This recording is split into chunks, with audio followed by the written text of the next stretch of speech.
Adding color to your morning. You're listening to The Breakfast Show with... All right, guys, this is your breakfast show. That's it. We're in the water challenge. And we're super excited. I'm telling you, I'm in the timeout and I'm literally just working on this water. Yeah, it's good. It's good. And guys, we're going to have a fantastic, phenomenal, sensational day. We're coming to the next part of our show, which is the pursuit of success. All right. And we have Ronald and Petrina on the line. Good morning, Ronald and Petrina. Good morning. Good morning. How you guys doing? Great. Well, with the sun shining, mate, so it's a good day. Absolutely. It makes a whole, when you wake up in the morning and you see that piece of sunlight just crack through the orifices of the external atmosphere and it reaches you on the ground. It's such a lovely feeling. Yes, it is. Absolutely. And especially if it's 16 degrees. 60, or is it 16 degrees today? No. Not yet. I've said about another 2 or 3 weeks for the way things are going. It's 16 in the mind. We're going to manifest it. Absolutely. And speaking about manifesting things from the mind, we're going to actually be working today to actually start cultivating our mind, isn't it? Yep. Yeah. So I know both of you have some powerful things to share with us today, and I know Ronald, you've got that extensive wellness section, and it's amazing how every time you speak about certain things in the aisles go missing. That's right. Yeah, I mean, last year there was that thing when you mentioned like how there's fiber in toilet roll, and for some reason everybody went crazy about toilet roll. Yes. It's just amazing. It's just amazing. So if we want to dominate the stock market, just drop something.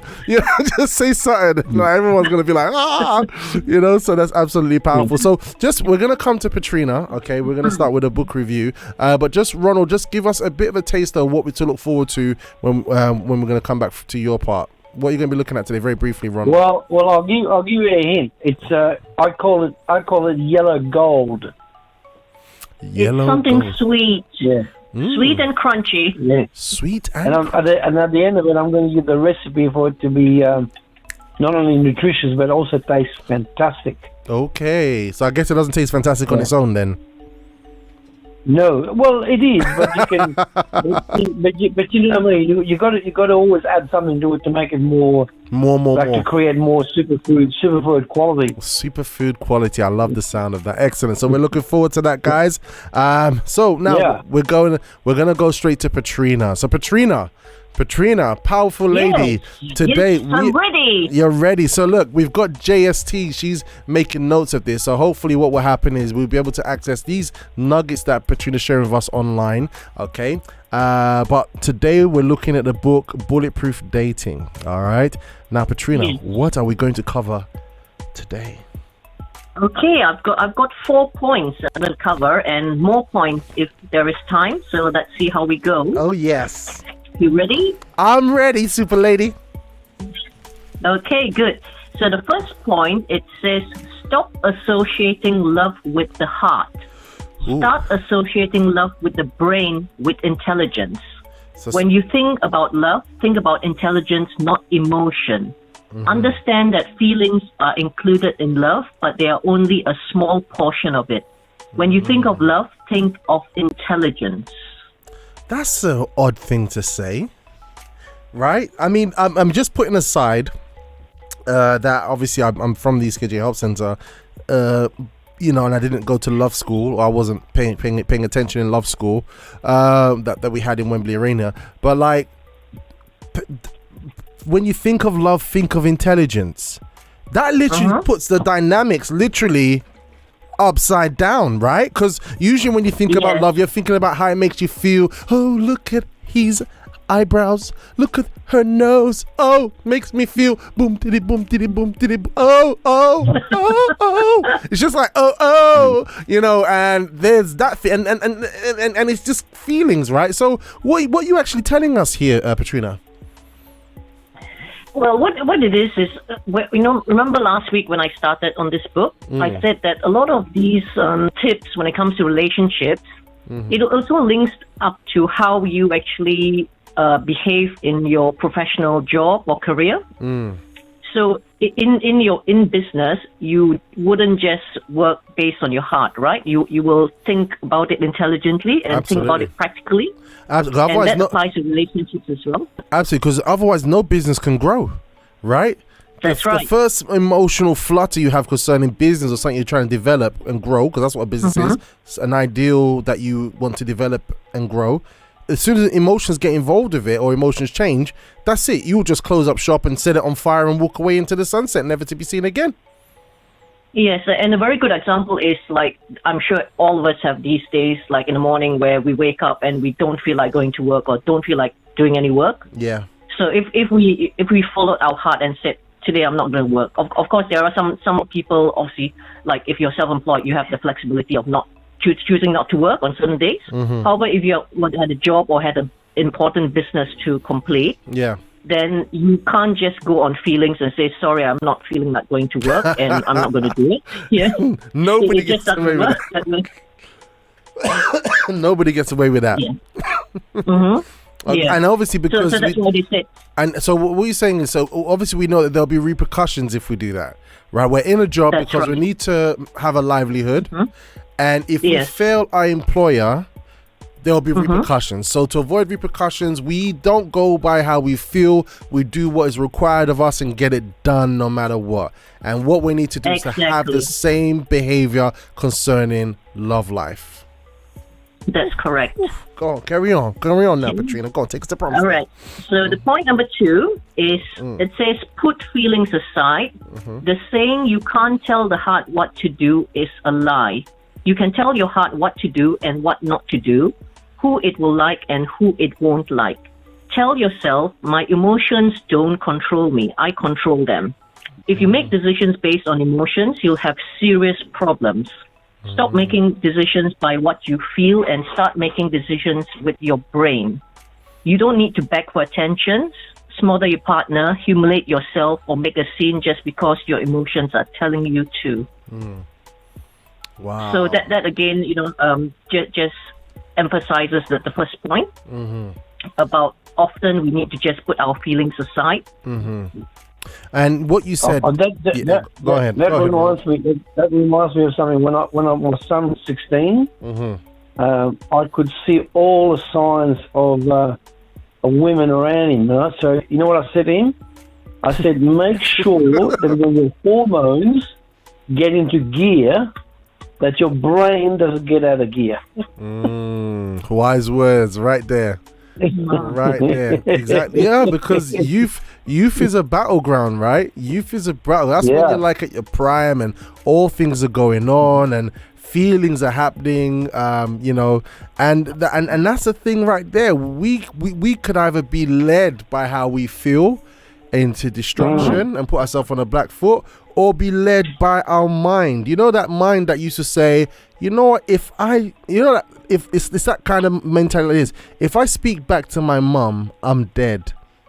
So as much as I feel like saying something, I won't even go there. I ain't even gonna make it into a battle. I just won't. So the same thing as well, even like you gave the example of your 16-year-old son, like girls are at the same age or whatever, or whatever, even with adults, there were feelings. It's like you said that your heart, you can control your heart. It's a lie that you can't control your heart.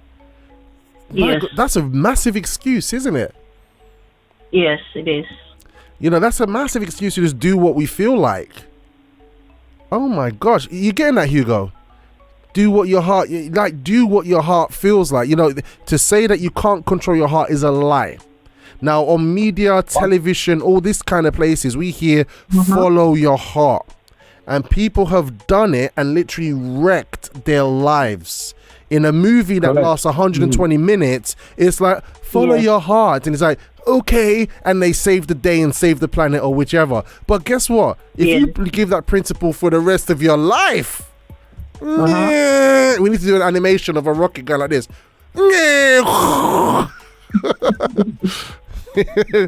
He's getting ideas. He goes on it. Yeah, but that's very true, Petrina. Yeah. So the first point was stop associating love with the heart. Yep. Second is put feelings aside. Yep. And the third one is stop following the crowd that follows the heart. Ooh. The whole world is still drinking from the elixirs of the heart and intoxicated. Mm-hmm. They continue to produce literature, music, films, and all kinds of art that promote fake love. This is exactly what you were just touching upon.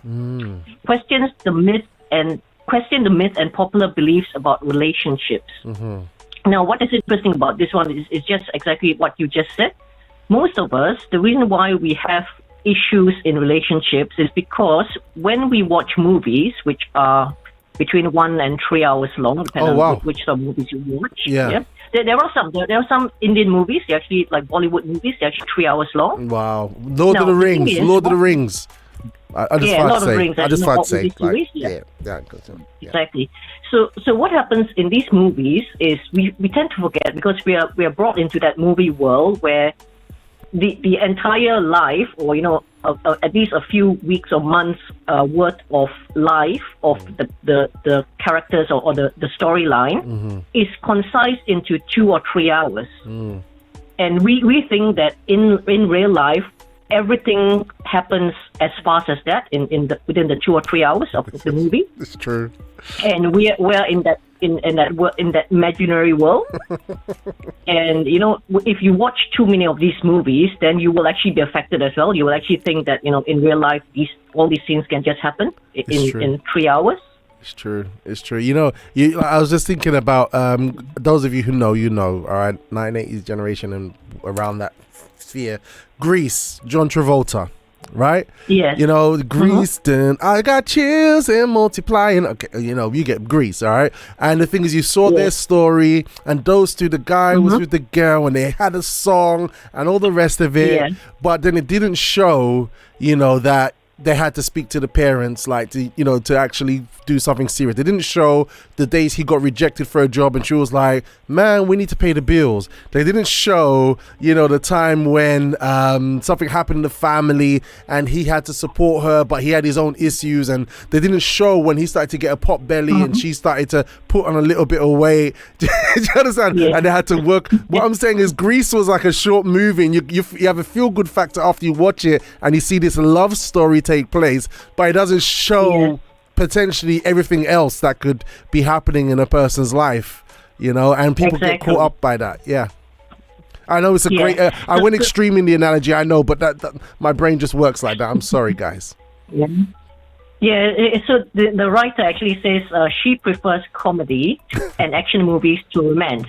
And that resonates with me as well. I normally like to enjoy comedy and action movies. Obviously, there is times when I do watch romance movies as well. However, it says that romantic movies make women, as you say, idealize the perfect guy, just as porn makes men idolize a woman's perfect body. It's toxic.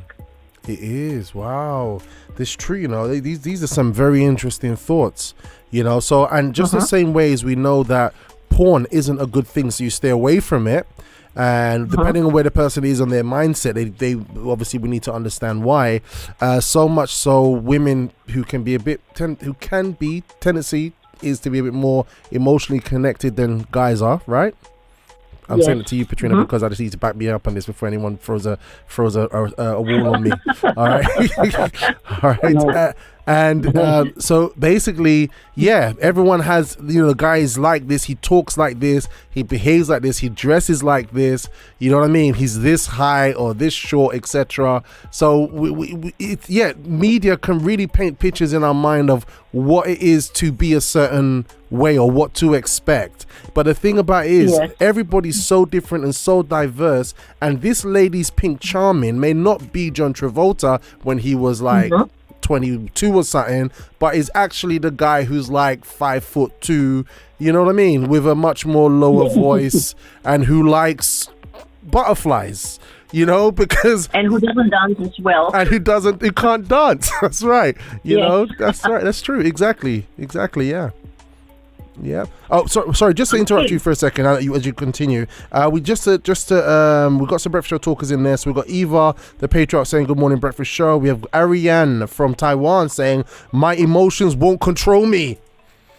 I love it, Ariane. And we've got Maya B from Leeds Army saying, lots of laughs. Greece set me up. Absolutely, Maya.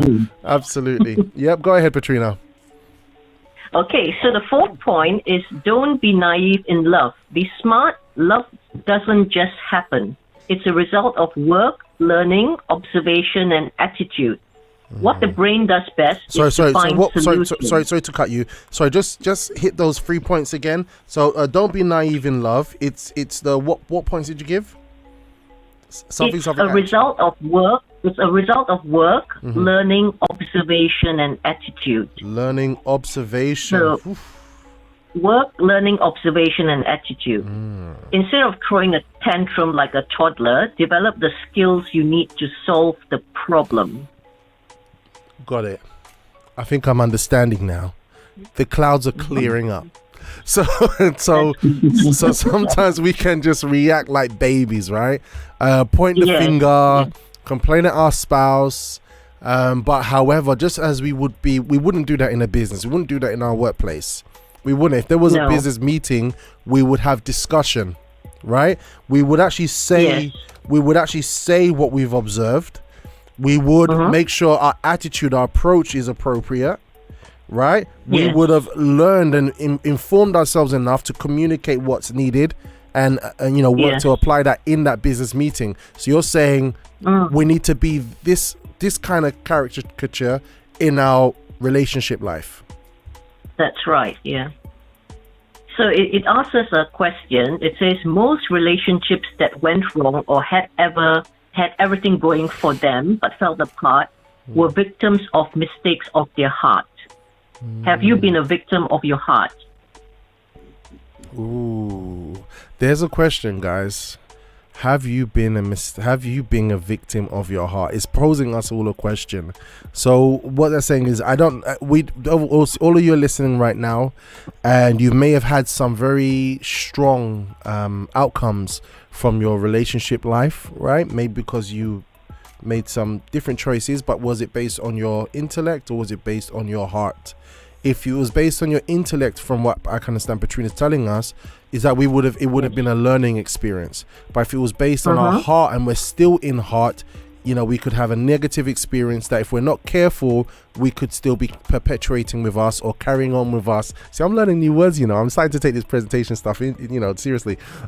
It could be actually perpetuating into our decisions and behaviors as we speak, creating an ongoing problem. So guys, this is a question that's been posed to us. Very interesting. Yes. Okay. So it says, starting a relationship without being mentally, emotionally, and spiritually prepared is emotional suicide. This is how so many people end up losing great relationships, or even worse, losing themselves within a relationship. So never get into a relationship before you are well out of one. Ooh. Oh, so you mean like the person's still not concluded their old relationship? If you haven't actually overcome your, got out of your previous relationship, then don't get into the next one. Yeah. So sort of like on the rebound. Yeah. And I think, sorry, and also something else that you touched on as well that was really interesting, and it actually echoes with our guests, I believe, from 2 weeks ago, Olu and Dolores. That one of the things they touched on is that they got married during the lockdown, but one thing they both said about themselves before they got married is that they were okay with themselves, right? They were okay. Yes. They were healed. They were healed of their past experiences. They realigned their way of thinking, to a much more healthier one, that they were looking at the characteristics, intellect of the individual, personality traits of the individual, these kind of things, signs of someone that is okay within themselves, right? What you're saying is that if the person hasn't become okay, then even if they try to start a new relationship, it's just going to be more fireworks and burnt houses. Yes, that's correct. Yeah, and I always say that with a lot of people, they tend to look for relationships because they want to feel complete. You really need to be happy within yourself rather than trying to find someone to actually, complete yourself. Yeah, that's very dangerous, right? I think we said the last time that imagine if you're someone that is needing someone to complete you. However, human beings are fallible. We have mistakes, right? We can never be 100%. We will always have faults. So if you're putting your energy in having somebody make you happy, then guess what? The relationship isn't just for 1 day or 1 week or 2 months. The relationship hopefully is ongoing. That person's gonna get tired, right? And you're not gonna tolerate their faults, and because you're not okay, you explode. Right? Even if the person's even there's a chance to start a really good healthy relationship, because you're not okay, you will eventually explode. These things will rise to the surface, and you will bring you have collateral damage with stemming from your own personal issues because you never had them resolved. Wow. Wow. And a lot of us actually use this sort of like jokingly saying our better half or the other half. There's really no half. We are two whole person. Absolutely, because the way I see it, a relationship makes two people stronger, isn't it? Because two are better than one, right? One. But if one is malfunctioning and is only they're not fully healed internally, they have issues from the past, so they're only functioning a quarter of themselves emotionally speaking, because they might be able to outperform in work, they may be able to outperform in things they need to do in day-to-day life, but if internally they have unresolved issues and hurts and certain types of immaturities and things like that, they're really only a quarter of themselves internally, right? Yes. So that means, a quarter times 1 equals a quarter, right? That's right. So only if you get 2 ones and you times it, then you get, I can't remember how this thing works. But anyway, we get it. So we just, I just have moments where I just start to go deeper into a situation. But that's it. So we need to be whole. We need to be complete and well, you're saying. Well, that's correct, yeah. So it says if you've just ended a relationship or are still recovering from one, you need time to heal and have closure. Jumping in a new relationship without healing your broken heart from the previous one, it doesn't help, because people who do this create a harmful cycle. They don't mature, they don't become better people, and they never heal their wounds. And also reminds us your life shouldn't end at the end of a relationship. All right, now this is going to go on YouTube. So those of you going to watch this in the future, this is something for you to assess yourself. Assess yourself. I have to assess myself. You have to assess yourself.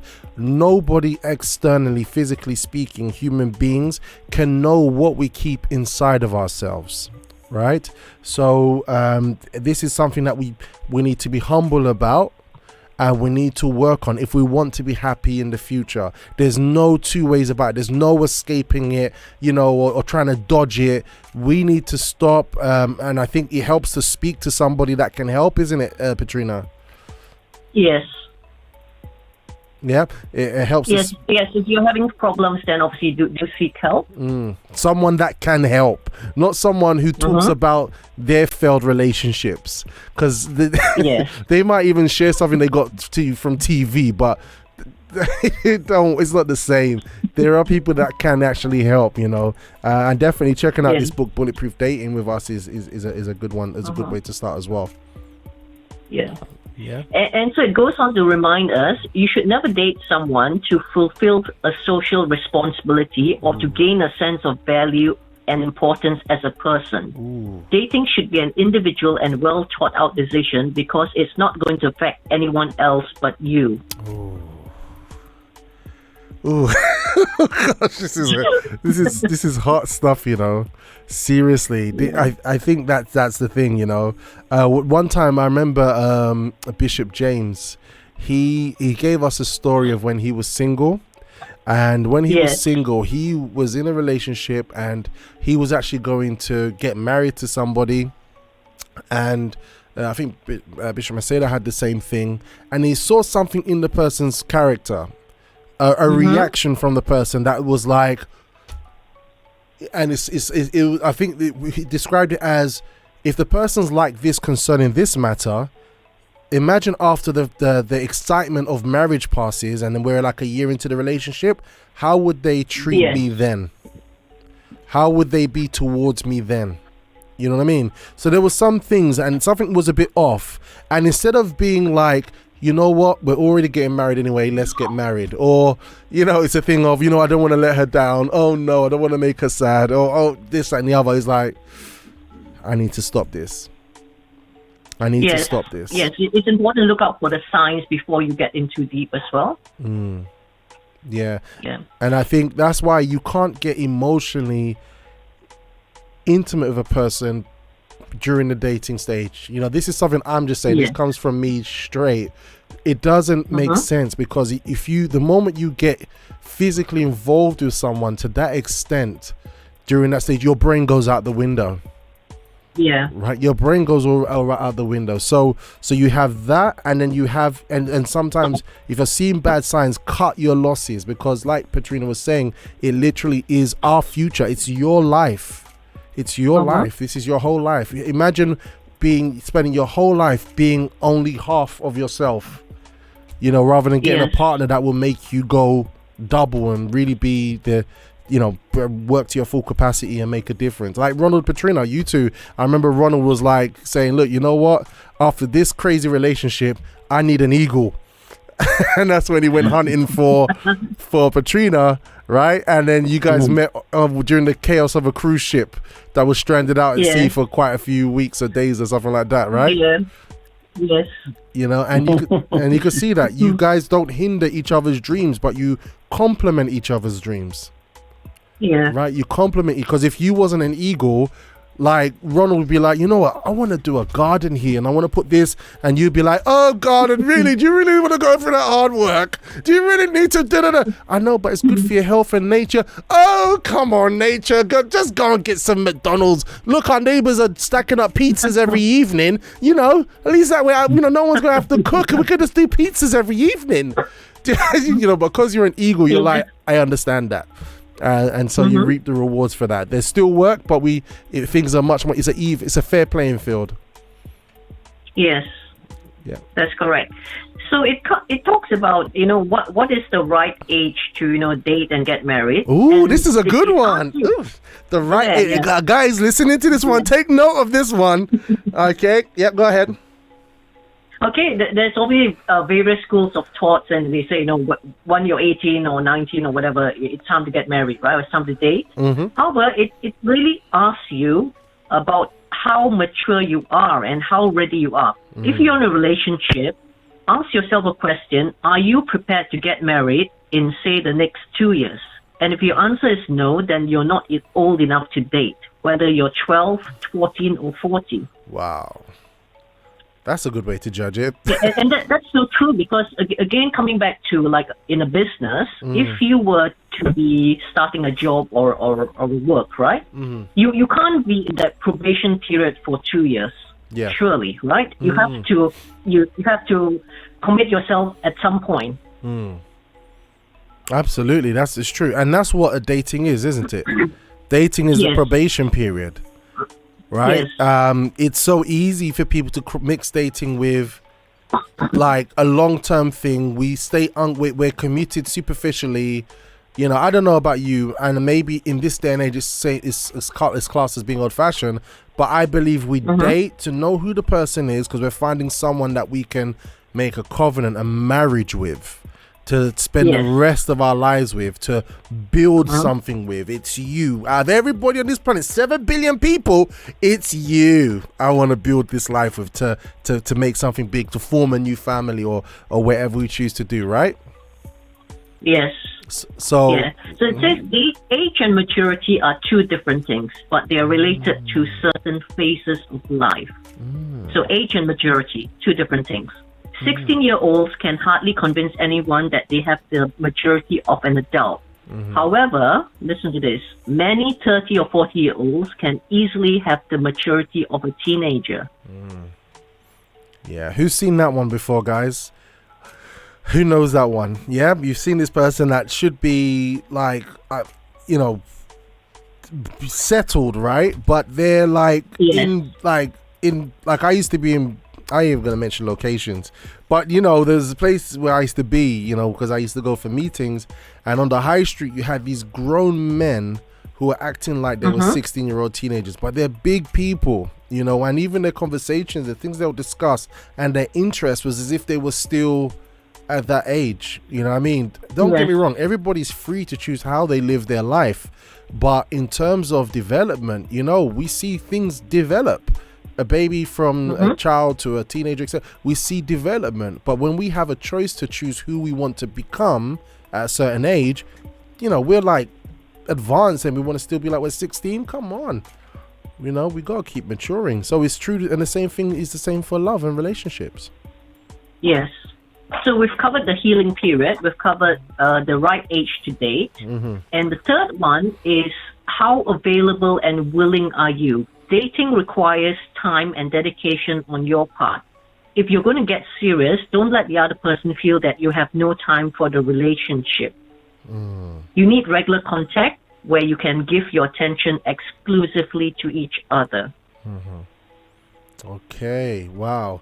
All right, so that's it there. Oh my gosh, the time just literally just catapulted ahead of us. I'm so sorry about this.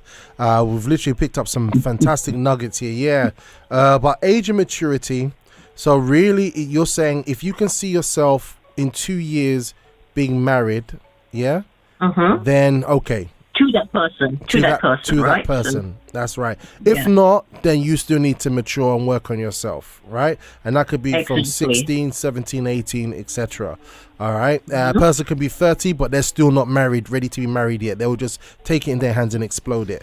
Then we're talking about how available and willing are you? So, many times life is busy in itself, and sometimes people put their love life on the back burner. So it's a case of, can you fit taking the time and quality to know a person into your schedule? Is that what you're telling us? Yes, it's like that saying we normally hear, a dog is not just for Christmas, it's for life. It's the same thing. What an analogy. Yes. So you need to allocate time to actually nurture the relationship, not just, just for a short time. Okay. All right, guys. So look, there's some tips there. That was from Bulletproof Dating, from the wonderful, magnificent Petrina this morning. So there we had 5 points that she touched on. Stop associating love with the heart. We need to look at love intelligently, not feeling. I'm feeling. 2, put feelings aside. All right, when it comes to love life. 3, stop following the crowd that follow the heart, because sometimes your friends are your biggest influences and can lead you into some very odd situations and places. Number 4, don't be naive in love. You have to work at it. Look, you have to be ready to work, learn, be observational, and work. Have the right attitude towards it. Right? Yes. So don't be naive. Number 5, starting a relationship. So when you're starting a relationship, you need to be healed from your past. No, if you can see yourself being married the next 2 years, with the person you're dating, then it's like that's more of a sign that you're ready more than your age, per se. And also be available to work on your relationship. Petrina, thank you so much for that. I hope you've all taken notes of that. Now, without further ado, we're gonna have to go because I got so engrossed with that just now. I've literally the time has literally just flown. Wherever you are on the globe, start your morning right, Monday to Friday, from 6:30 a.m. to 8 a.m. UK time. Join Robert Ashite and Hercules, your man of sound. Connect online Monday to Friday with special guests for inspiration, motivation to start your morning right. Music, banter, fun and laughter. Connect when you start your mornings with The Breakfast Show. Only on libertyradio.co.uk. That's right, The Breakfast Show is back. libertyradio.co.uk from 6:30 a.m.